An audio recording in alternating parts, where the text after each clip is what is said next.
You are listening to the Horse Radio Network, part of the Equine Network family. Well, hey everybody, Glenn the Geek back with you, founder of the Horse Radio Network and host of Horses in the Morning, the longest running daily podcast for the horse world at 15 years. Welcome to the WESA Retail Roundup. The Retail Roundup is your go-to virtual hub for all things retail. Join panel discussions, learn from webinars, share your thoughts, ask questions, and connect with your community. We host a virtual event or share educational content every Monday via the Retail Roundup Facebook group. Just a note before we get started, Jen and I attended WESA in Dallas 2 weeks ago and recorded some interviews for a special episode that is now out on the Wisdom by WESA podcast feed.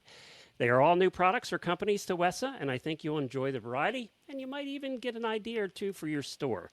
So check that out if you haven't listened to it yet. It's out. It's the last episode out on the podcast feed. So today we're going to learn about loans for small businesses. When should you, how should you, and the pitfalls to look for.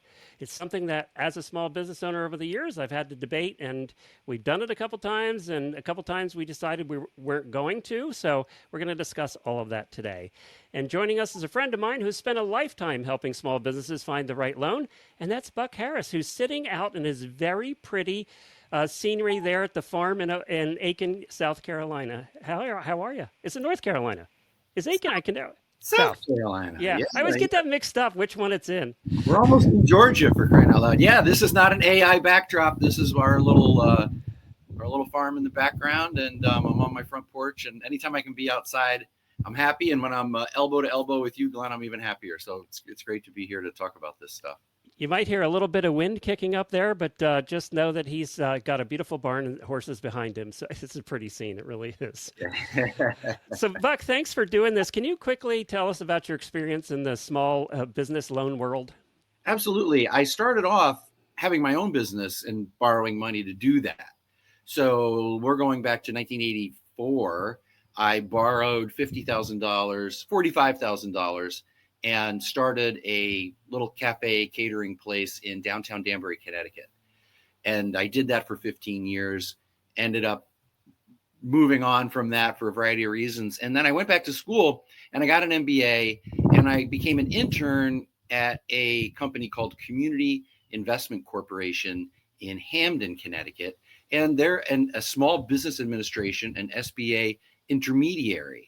So I was started off with microloans, and it was just a great fit because I'd had my own business for so long. I got this MBA, and then I was able to look at business plans and talk to small business owners and tell them about the process of, how you get an SBA loan, how much you can qualify for, and whether or not it's a good idea to even take out a loan and really become an advisor. And I did that for all different loan sizes for 15 years.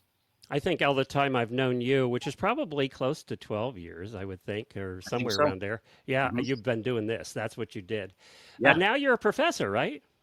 Now I teach at the University of South Carolina, Aiken, and I started off with finance and accounting, and then they put me in some entrepreneurship classes, and I'm teaching principles of entrepreneurship, strategic entrepreneurship. So small business is my world, and I know it well, and I'm very comfortable there, it's always fun to talk about it for me. I think that's a perfect thing for you to teach too, and it's so important now. I'm glad they're teaching that in college today because a lot of us are entrepreneurs. I mean, I've been a lifetime entrepreneur, right?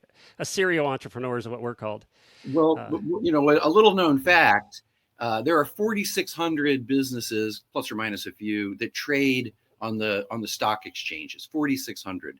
There are almost 35 million small businesses. Oh, so we in a school of business, you spend a lot of time focused on companies that trade on the stock market, bonds, stocks, and I teach finance. But the reality is 99.99% of all businesses are small. And if you don't have your own small business, you're probably going to work for somebody that has a small business. And that's, so I can bring that to a classroom and really create some real life experience for students. It's really rewarding. Well, I'm glad we're doing this today because loans it's one of the things that as a small business you're scared to do, right? But yet you might have to. And that's my first question. Let's start at the beginning. How, as a small business owner, do you know when it's time that I should seek out a loan? If you're thinking that you might need to seek out a loan at some point, start. Okay. Just do it. Just seek out the loan. because there's a whole education process that has to happen. And you're going to talk to banks. If you have any inkling of doing it, talk to your SBA regional office. There's an district office. There's an SBA office in every state in the country. And it usually sits at one of the universities, or sometimes it sits in the capital. But talk to them, talk to banks, talk to credit unions, find out, get the lay of the land before it's like dating. You don't marry the first girl you meet. You gotta find out what's going on out there. And then once you have an education around it, you can start to understand where you fit in the landscape and whether or not you're going to qualify and what the rates are going to be. But I always tell people, if you're not sure if you should take out a loan, take out the loan, because I've never had ever in 15 years, hundreds and hundreds of loans. No one ever came back to me and said, I'm really sorry I borrowed this money. It never, ever happened. People have come back to me and said, I should have borrowed more, but they never said, I'm really sorry I borrowed this money, because leverage is power. And when you borrow money, you're creating leverage. And just like the tool where you're leveraging something, it's powerful to have cash. You can make decisions. You can be creative. And when you're always like right here, I don't really have the cash. I wish I'm going to make payroll. You don't have the ability to be creative and take advantages of the opportunities that you see in the marketplace. So do it. Well, when dealing with somebody like you who's helping them get the loan, whose whole mission is to help them get a loan, right? Yeah. What are the top 2 or 3 factors that have the biggest impact beside credit score? We always hear about credit score. Is credit score the only factor, or are there other factors too? No, there are many factors, but credit score is always kind of the starting point. If your credit score is below 600, you really need to get your credit fixed before you can go forward. And even if it's... I was going to ask you if that was a magic number. Well, 650 and under is still really hard to finance, especially as a small business owner. It kind of depends on some factors, but... And that's your personal credit score. That's your personal credit score. Yep.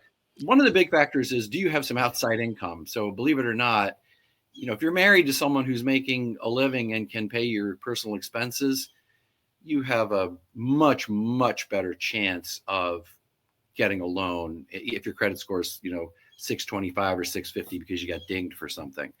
If you have a lot of outstanding charge card debt, that's a problem. But if you have low charge card debt and maybe your credit score is low because you missed a couple car payments or something weird happened, that shouldn't matter if you've got some supporting income. But credit scores is important. But the most important thing is profitability.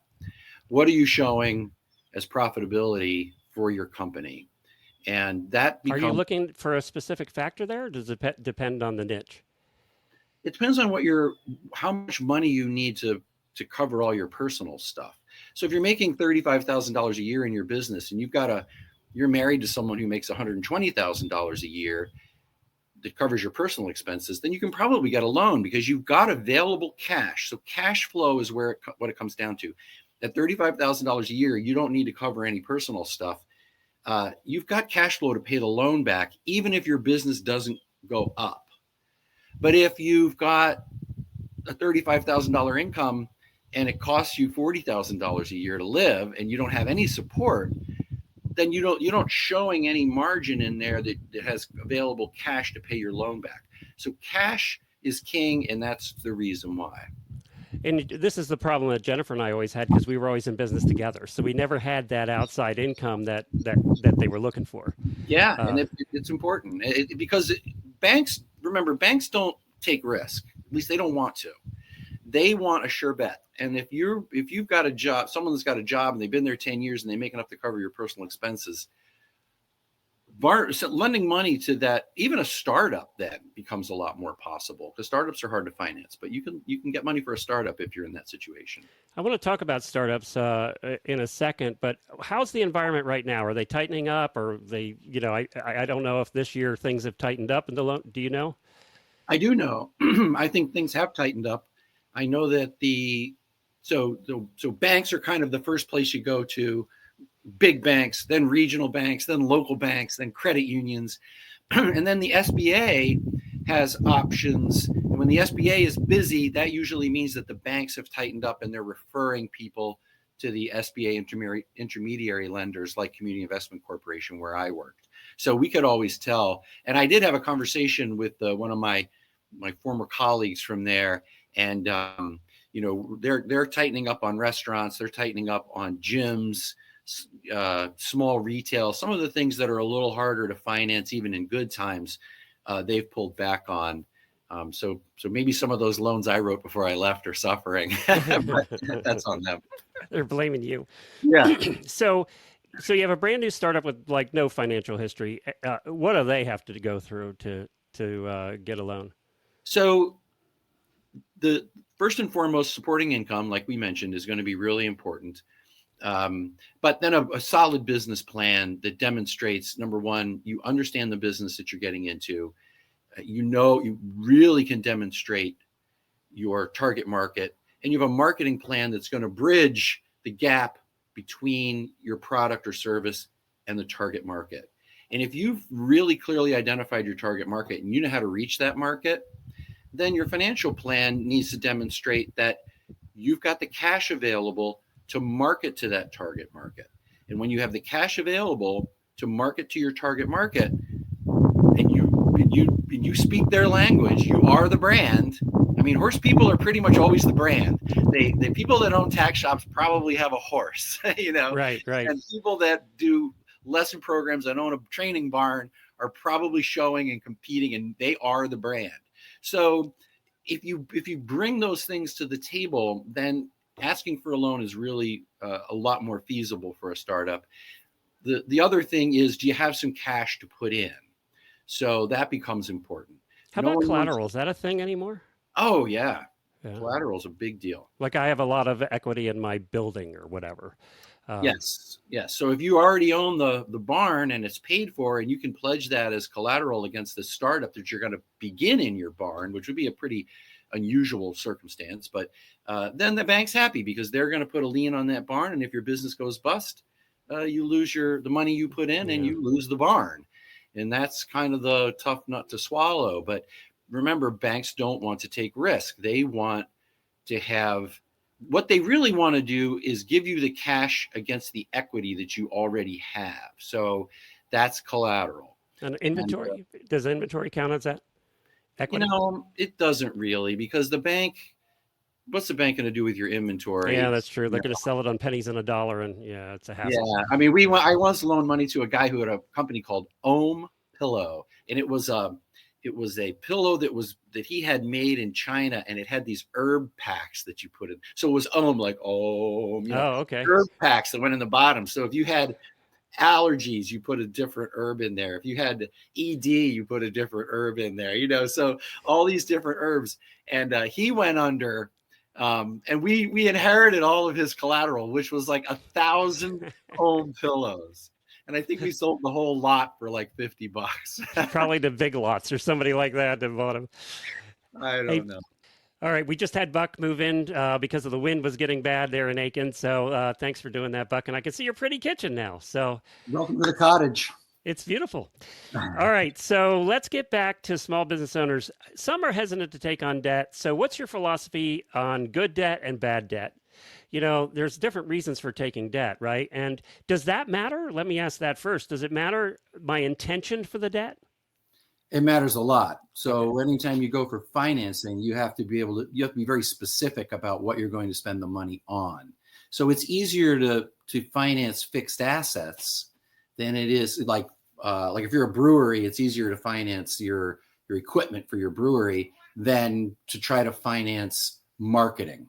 Because marketing, you're just throwing money in the wind and hoping that it's going to work. But I'm buying new tanks and equipment. That's easier. Yeah, we can't meet demand right now. We need new tanks. Okay, got it. But marketing is always like, well, we're really not that busy. And so we need to spend $50,000 on marketing, and no one knows if that's going to work. So that's always a little less risky. And remember, from the collateral perspective, if you're buying fixed assets, then the bank is going to attach that, just like a car loan. The bank's going to attach that as collateral to the loan. So they have some recourse there. All right. So if you're going to look at at a list and the good reasons to borrow and the bad reasons to borrow, give us a couple of each. Okay. So the good reasons to borrow, Well, I don't know that there's, well, the biggest, we'll start with the bad reason. I mean, the worst reason is we've fallen behind and we need to get caught up. We've fallen behind on our bills, or things are just, we're struggling and we need to borrow money because, we think that's going to help us get it turned around. That is often throwing good money after bad, and no one likes to lend under those circumstances. So if you've gotten yourself in that position, a lot of times consider cutting bait and moving on before going deeper in the hole. A good reason to borrow is I've got $250,000. I want to buy a piece of property that has a barn on it, and I'm going to open a commercial facility, and I'm going to go to the bank and get what's called an SBA 504 loan, which is a very low rate loan. I only have to put 10% down. The intermediary for the SBA will get a bank partner. And at the end of the day, you've got the facility you want, you've got the money to fix it up, because that can be included in the loan. And if the business doesn't do well, everybody's happy because you still have the asset. And if you can hang it in there for 5 years, chances are that asset is worth a lot more. And if you have to close up shop and sell the thing, the banks are made whole. You walk out with a little bit of cash, and it's and you're good to go. So that's a good reason. I would say the another good reason would be if you have a retail store and you need inventory for Christmas, and you're profitable and you can demonstrate that you've got demand. Then banks will often kind of fight for your business, and that's another good place to be in. Is that the most common retailer? Because most of our listeners are retailers or small manufacturers. Is that the most common reason for a loan is inventory, or is it people too? I don't think so. I mean, I think the most common. I mean, it's a common reason, but it's probably not any more common than any other. I think. For small manufacturing, again, SBA 504 loans for equipment are fantastic. You're typically putting 10% down, and then you get a low rate on the SBA piece, and you have a bank partner. Super powerful loan product. For inventory, typically a line of credit is more appropriate. So you get a $200,000 line of credit in the spring. You get all your orders placed over the summer. You're paying interest only on your outstanding balance. So as your balance goes up, because you're placing your orders and you're putting deposits on things, you're paying interest on it. All this stuff comes in. You've exhausted your line of credit. Christmas is over. You're flush with cash. You pay off your line of credit to zero, and you start over. And that's a great way to grow a retail business, because banks love that. They love to get made whole at the end, and then I got 200 this year. Next year I need 400. Boom, you're in. And they see that trend, and that they salivate over those kind of deals. So that's another loan product that's a good one for small business. But those can be a little dangerous too, because you're banking on the fact that you're going to be able to pay that off.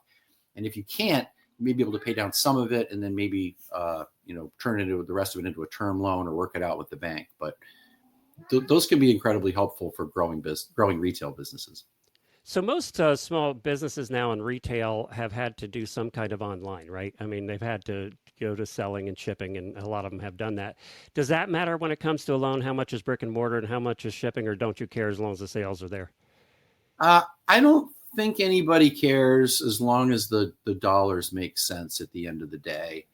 I think that one of the things that I've seen is people pouring tons of money into Google search, what's the word?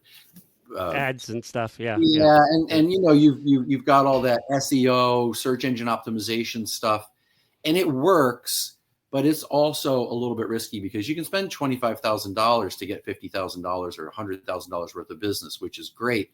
But when the SEO parameters change, sometimes you're left holding the bag, and you've gone 3 months, and all of a sudden you're not in the search, you're not coming up anymore. And the company that's running this SEO thing for you has to rejigger all their arithmetic to get you back on top. I've seen some companies that come to me and say, we just totally got hammered with that. So, everything's a risk, but I think that's a tricky one. SEO especially is tricky because there's a lot of shysters in that market. That's a market where they seem to flood to. My brother's in the sign business, and he all online, right? So, and he's done very well over the years, but he's had an SEO company for like 10 years that has done what you just talked about, made all those changes when they need to be made, but it was on a guaranteed monthly rate, so there wasn't any surprises, and it's worked out very well because he was dealing with a good one, and I think you gotta be careful when you're dealing with SEO companies, because there's good, and even marketing companies, there's good ones and bad ones, and you do your research. Yeah, I think it comes down to finding someone that understands your brand and understands your goals. And if you're looking for a marketing person or company, they should be asking you lots of questions so that they don't assume that they understand your brand or understand your goals. And then rebranding a little bit around some of their advice is often a good thing.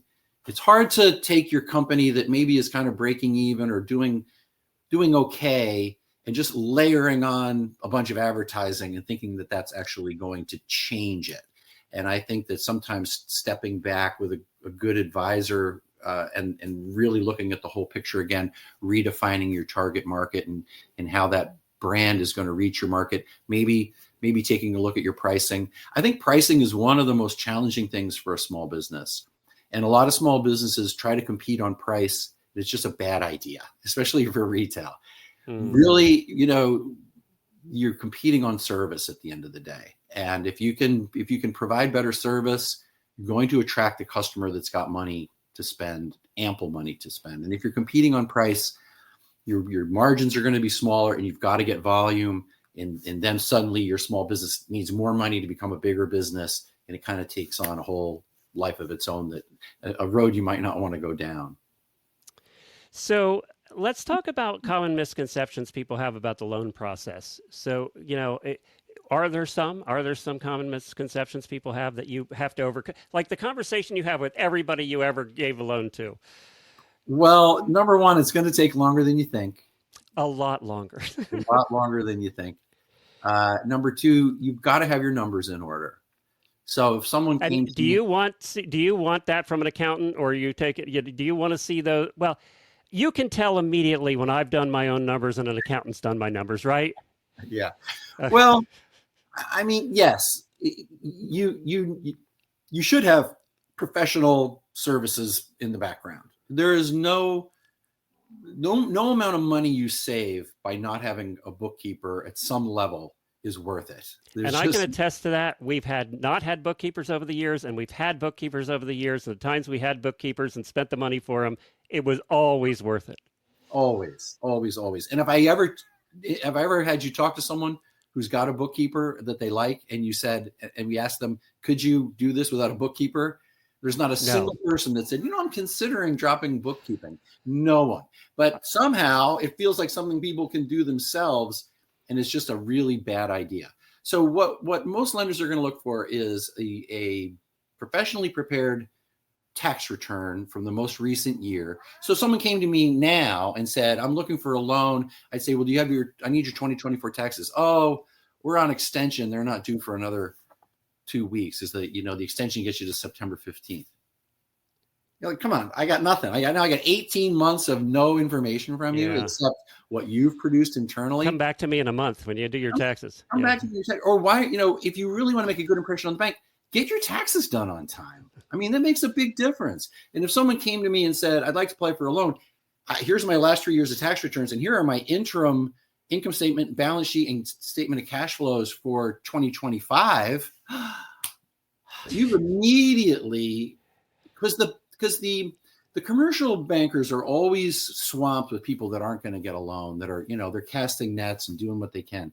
They don't want to spend time with someone who's not organized or who's not committed to the process and who doesn't know their numbers. I would ask someone, well, what was your profitability last year? And they'd be like, I don't know. Like, how do you not know? Like, if you don't know that, I don't want to give you a loan. Like that. I know that's a good point, though. I think that's probably the best point you made all day is know your stuff. Yeah, I know you're busy frying bacon in the back, but you gotta stop and count the bacon at some point and see what you've got. The best people know their numbers every day. They know what their goal is each day, and their staff knows their numbers every day. We're trying to do $1,000 a day. We did 500 today. That's not so good. And then what are we going to do to fix that? And so that way, everyone's kind of on board and everyone's playing on the same team, and sharing your numbers with your small business employees, I think, is really important. There really shouldn't be any secrets. Okay. It's interesting because when I sold, this is another thing, this is another tangent, but if you plan on selling your company at some point and you have the opportunity to do that, and a lot of people, their get out strategy is selling, right? Sure. Their retirement strategy. And I went through that 3 years ago, selling Horse Radio Network to Equine Network. Thank God we had an accountant and we had our numbers in order, because it was almost 80 documents over 6 months that we had to provide, and we had all of that. If I hadn't had that, this sale would not have gone through. It would, and they knew that. They're lawyers who deal with mergers and acquisitions all the time. They're not fooling them. I mean, they do this for a living. I fortunately had a good lawyer too. If you're ever going to sell your company, get a good mergers and acquisitions lawyer, because I didn't understand it. I've read 1,000 contracts over my career, and I didn't understand half of what was in that contract. That's a completely different language. Get a good lawyer. You'll pay them tens of thousands of dollars, and it'll be worth every penny of it. You're going to get swamped with referrals. Oh God, it was awful without that lawyer. The other thing is, don't stuff money under your mattress. A lot of people, especially in the horsey business, Venmo is, cash is flying in, and you're spending money there, and you don't have any idea what's going on. You just know that you never have any money. So, put the money in the bank, pay your taxes, and charge accordingly. You will sleep better. You'll grow your company more effectively. You'll be way more profitable. And if you do ever want to sell your business, you'll have the numbers that Glenn had, and you'll be able to say, here's exactly what we did. Not, well, wink and nod, we kind of stuff some over here and we spend a little over there. Or don't run all your personal junk. We bought a boat and now we're paying for it through our horse business, because who knows? Like that kind of stuff happens all the time. And it just doesn't bode well for when the bank looks at it, because bankers are straight up. They want to, nobody wants to bring you to underwriting and all your stuff to underwriting and then have them turn over rocks and find a bunch of stuff that you're not reporting, or issues with your numbers. And they will. That makes that banker look bad. So, if you've got everything in line, better to have everything in line and not be able to get the loan right now, knowing that you're going to be able to do it in a year, because that's critical. This has been fantastic, Buck. So let me ask you one final question. Looking ahead, what do you see as the trends in small business lending? And I'm sure you talked to your friend about that over the next 5 years. Where are we going here? And obviously, a lot of that's political. It has to do with interest rates and all that kind of stuff. I mean, there's a lot of variables here that can change tomorrow, and probably will with the way things are going right now. Yeah. But what do you see? Now's the time to get the loan. Don't wait. Never wait. People who really want to start a business, they don't care about the interest rates. They don't care about the climate out there right now, or what's happened, who's running the show, tariffs, COVID. It's because it never ends. Honestly, yeah, there's always something, right? I can tell you that for the last 30 years, people are saying these are times that are unprecedented. Yeah. They've never happened before, but that's always the way it is. So don't wait. Don't. If you're ready to do it, begin and start the conversation and have a long time. If someone called me today and said, I need a loan for the spring, I love you. Don't tell me you need a loan for Christmas merchandise, way too late. So, but a quick example of this is the first house I bought, interest rates were 17%. I didn't know an interest rate from my elbow, but I bought the house. I had the money down. I got a 17% interest rate, and everybody said I paid $60,000 for the house. Everybody said I was so stupid to buy a house then. 2 years later, interest rates went down to 8%. I refinanced my mortgage. The value of my house doubled, and I became the smartest person in the room, because when the interest rates went down, the values went up. Totally unpredicted, but, don't wait. Dive in, make it happen. So I'm going to ask one more question, actually, that I got just came to mind. Excuse me. So if you... a lot of people will take out loans when they're in business from friends and family. right? That's how a lot of small businesses do it. And sometimes those small businesses can't get loans elsewhere, or they haven't even tried, right? They just decide I'm going to do it that way. Yeah. If you're going to compare the two, when obviously taking the loan from a friend and family does not help you as far as your credit's concerned, as far as a lender in the future is concerned. So are you better off going to a lender for the future? In that I went to a lender, I took out this loan, I paid it back. Now that looks good to the next time I have to go, because we're always borrowing money to expand, or at least that's the goal if you're growing. Yeah, you can't get away from risk. Keep taking risks, keep borrowing money, keep growing your business. No one really cares where you got the money. This is Jack. He's come to visit us. I see that. Yeah. No one really cares. For those listening, the cat has made an appearance. No one really cares where you got the money from originally. Even if, no one cares. So commercial credit is not, the credit scores are not really as powerful as personal credit scores. So it's kind of, in my experience, banks are a little bit indifferent to some of that. But the important thing would be to get the money to get started. If you're going to borrow, I could never borrow from friends and family. Never. I had my business for 15 years. It was a food business. I couldn't do it because I couldn't bear the feeling of losing their money and not being able to pay them back. Losing the bank's money, Yeah. So I think if you're going to borrow money from friends and family, that's fine. Have it documented. Create a note with an agreement, make it official, and assign some. And include in there all the stipulations. What happens if I die? All that stuff. Everything in there. Make it a real agreement. Go to an attorney, have it drawn up, make it a real agreement. Have a conversation with that person that says, can you afford to lose this money?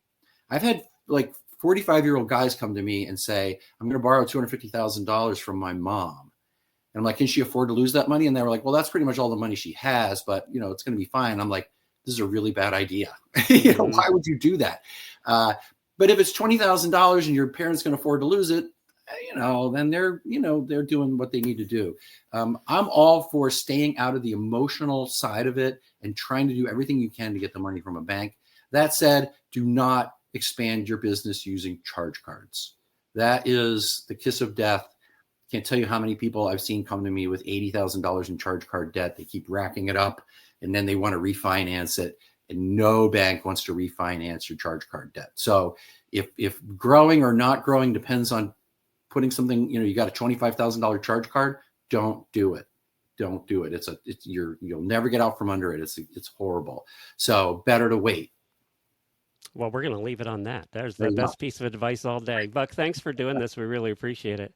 Absolutely. My pleasure, Glenn. Anytime. And thank you for joining us today on the WESA Retail Roundup. If you missed part of this, it'll be available on the Wisdom by WESA podcast on the podcast player if you want to listen to the audio version, and also on the WESA Trade Show YouTube channel and on the WESA website at wesatradeshow.com. The next Retail Roundup will be in a couple of weeks because we have a holiday next week. I cannot believe the summer's coming to an end here. We're happy about that in Florida. It's been 100,000 degrees with 1,000% humidity. I will be happy to get into fall. So hopefully, I know the rest of the country is kind of the same way too. We're all looking forward to that. Be sure to sign up to join us live at the Retail Roundup Facebook group. That's where you can find all the details about which one is coming up next, and I'll be back in a couple of weeks. This has been terrific. It's a topic we never discussed before, and I'm glad we did, Buck, because it's important to all of us, right? Absolutely. Yeah. Happy to dig deeper at some point. If you want to do it again, let me know. And as a side note, because the listeners of this show won't know it, Buck's wife, Helena, was my first co-host. And now we just celebrated our 17 years since we started our first episode of our first show in 2008. And Helena was my first co-host, worked with her for 12, 13 years.